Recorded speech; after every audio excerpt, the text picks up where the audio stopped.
So let's start with the first question, sir, if that's okay. Yes. Yeah. So the first question which we would like you to answer is what are the appropriate product development techniques for the early stage startups? Okay. I can go ahead from start to finish of the process. Yeah. Okay, great. All right. Well, thank you. Thank you first of all for giving me this opportunity to speak with you, and good evening to everyone there in India. So, product Good evening. development is a very very interesting thing. We're very fortunate that if you can be involved in one because that's really the lifeline for a company to be able to grow their business, right? So, you being able to create something of value that they can sell is extremely important. So when we look at this product development, first of all, it's very important to understand it's a group effort. It's not just one person. You need to have a group and you need to work together well. Otherwise, if you have a weak link in there, then you have an issue that's going to come up later. And the process itself is converge and diverge, okay? So there's always, we start at the beginning together. We have a list of homework, action items. We diverge, take care of those. And then throughout the process until the very end, it continues in this manner of converging and diverging. This way, it allows touch points for the team to make sure you're staying on track and you're all the team members as well, because it gets difficult. You're all in different areas and doing different things. So priorities sometimes become askew a little bit. The management system that I like to use is a stage gate system, okay? So stage gate means that you have 4 to 5 stages, and you can define them by yourself, depending on your company and the setup and the product you're developing. But a stage gate is a formal gate in the process where you need to clear that to move forward. And what this helps to do is prevent project creep, project creep, which is delays. Also prevents going back and back and forth, right? So you need to make sure you finish everything, the action items, before you get into the next stage. So I like to use that type of system. So where do we get our ideas? First of all, quickly, there's a number of ways when we're looking to develop a new good or a new service. And I will emphasize that the process itself is applicable to all industries almost, okay? It follows the same procedures from start to finish. So first of all, we're looking at the marketplace and trends, what's happening in our world. Another great source is our inconveniences in your daily life. What's making your life more difficult? What can you do? And don't think of anything as being too trivial, because if you're facing an inconvenience, likely many others are as well, which means there's a need for a product in that regard. Before really moving down the road of design and doing and expending resources, man hours, etc., it's very important that you define quality level. Okay, what do I mean by quality level? I'm talking about which area are you targeting? Is it going to be a low end where it goes into a Walmart and billions of people will buy it, or is it at the very high end?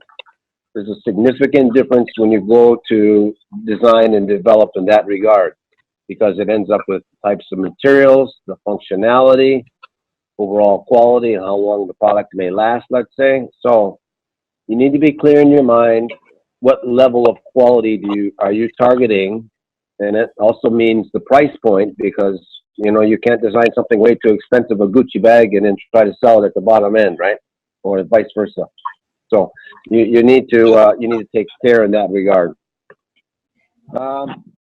So really kicking it off and getting started is the design stage. And the design stage I like to refer to as the fuzzy front end. Fuzzy, why do I say that, is the majority of failures that I've seen, and I've worked on over 2,000 projects, probably close to 3,000, and only 800 got to market. Why? The biggest reason is the product is not well defined at the very beginning. So I would really focus your efforts there, right? The more you can define the product and really give the right guidelines to the designer as well as the rest of the team, the better the chances are your success and also faster to market. Okay? So there's a couple of tools I like to use. First one is called a product brief, and I could share this with you later by email that you can share it with your everybody here in the audience. Let's say. So a product brief is really marketing, a collaborative effort by the team, the team members, the crucial members, marketing, sales, quality, purchasing, designer, where we capture what I want that product to be. Who's the target audience? What kind of performance? Does it need to go in the dishwasher or a microwave?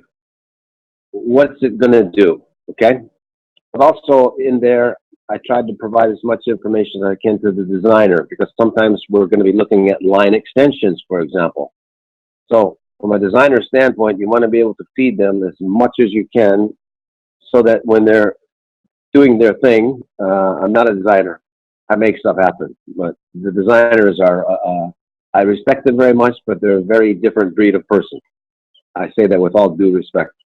So, but you need to give them as much information and detail as you can so that when they get their creative juices flowing, they realize you're going to develop a new product line of serveware, let's say. You don't just tell them, I want to develop a new bowl, right? You give them the picture, right? So that when he's doing this, it's not easy to add on later as you might think. So if you have an idea that's going to be this big, do that.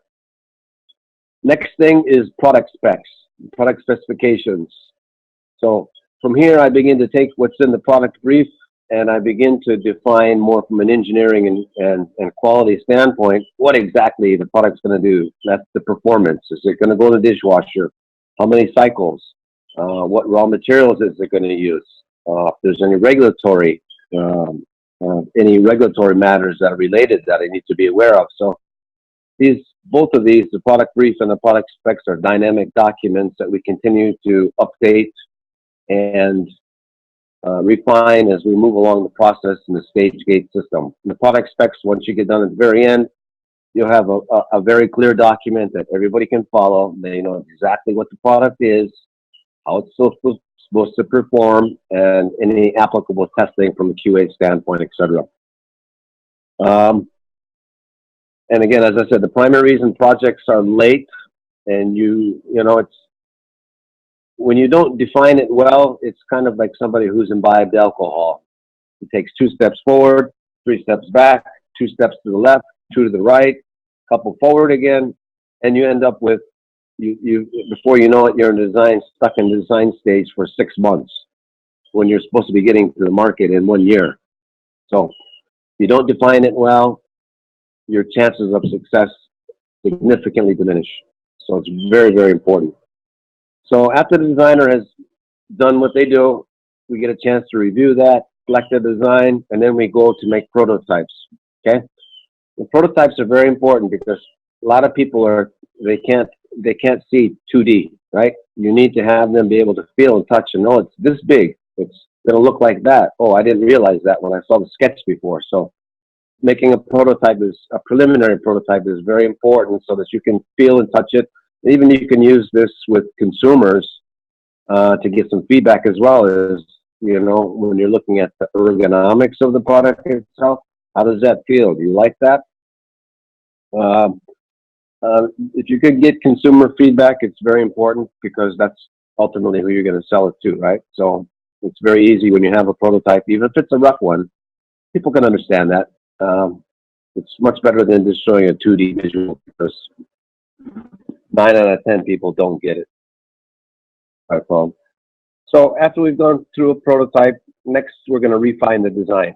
So we go back, incorporate any feedback we've got, either from the internal team or any external sources, to really narrow it down. And again, we update the product brief, we update the product specs again, some things that were in there. In particular, the product brief, what we end up having is you'll quite often have marketing and sales give you a list of 20 things that they want in the product, right? And what you really need to do is narrow down the must-haves and the nice-to-haves, okay? So the must-haves, the designer needs to incorporate them. The nice-to-haves, these typically add a lot of cost to the product. So don't fool yourself and think that you can incorporate all of them, because it usually doesn't happen. People always ask for everything under the sun, but really, what do you need it to do? Don't go too far, because you can always come up with the newer version the following year or the year after. So you allow yourself to improve it as the product gets to the market. You want to get to market. You don't want to spend 3 years in development and wasting hundreds and hundreds of man hours from your whole team in your organization, because you're trying to develop the ultimate product. Okay, it's you quite often you'll fail, unfortunately. So get it to market, get feedback, come back and design a Gen 2 product. The companies are doing that's what Apple does every year, right? They just have a new phone, tweak it, add a couple of things on there, get it to market, start selling it, and they're working on the next one and the next one. So keeping that type of a cycle. After we refine design, next we're going to the final prototype. So this is very important. So this should be as close to a production ready product as we can get it. Sometimes we need test tooling or tool and dies, right? Which are usually made from aluminum, so that we can really see if it's, for example, a plastic product. Really, it's in the right materials. It looks right. I can even test it internally. I can have consumers test it, and we can continue on. And then really after this is preparing for the launch itself.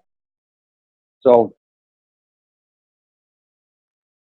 what happens so many times is people are under the knife or under the gun that, I need to launch it next month. I don't have any time to prepare.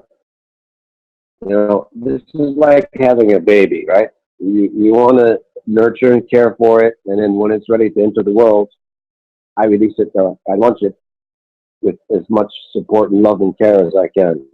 I don't want to have a crisis on my hands by launching a product that's not ready. You get negative feedback immediately from consumers, and then already your product is going to die. So you need to take care to balance your resources. So first of all, the project management, that you're getting to the deadline and launch, and you can see ahead. Product development is a funnel. Okay. Further you go down and forward, the more difficult it is to catch up any time. So don't kid yourself, because you never catch up time. So you make sure you don't lose time at the beginning. In the design stage is where quite often happens the most. Don't allow the designer to take 6 months and then he expects everybody else to do 3 months, right? It's mission. Don't do that. So make sure you have it ready. You need to prepare the instruction manual, right? And make sure that you have people review the instruction manual that are not directly involved.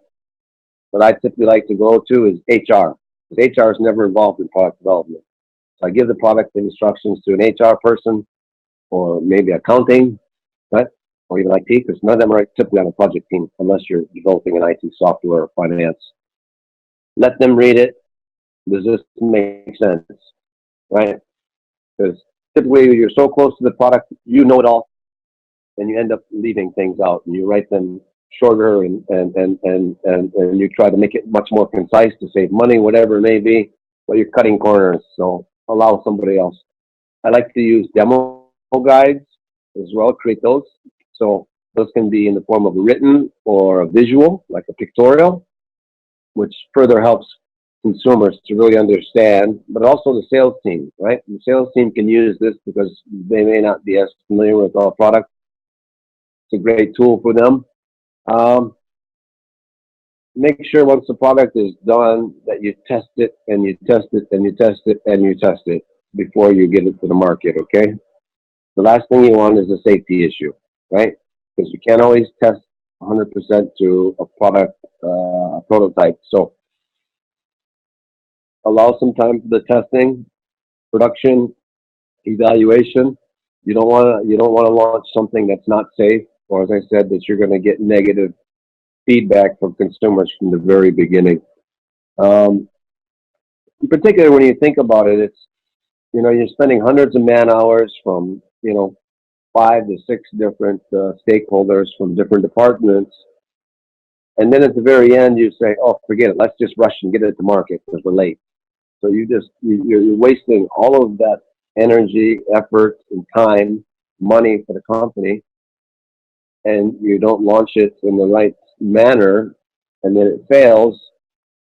Not only do you lose all of the sales, more potential sales from the product, but when you go back and count how many man hours were spent on that and other resources, it really becomes significant. So you really need to push back and, be honest with management that the product's not ready.